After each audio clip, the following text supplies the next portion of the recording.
எந்த மனிதனாயிருந்தாலும் நீ செய்கிற ஒரு பாவம் உடைய மனசாட்சியை குற்றப்படுத்தி கொண்டே இருக்கும். பாவத்தை நிமித்தமாய் நிம்மதியில். ஆகவேதான் பாவம் தான் மனிதனுடைய மிகப்பெரிய பிரச்சனை.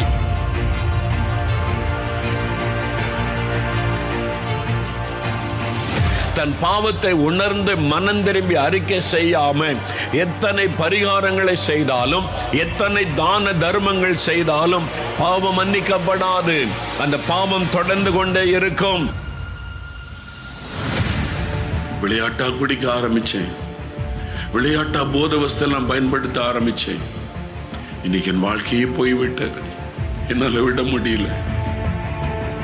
உங்க நோயை குணமாக்க 2000 வருஷத்துக்கு முன்னால அவர் சிலுவையிலே காயங்களை ஏற்றுக்கொண்டார். உங்க மேல வைத்தான்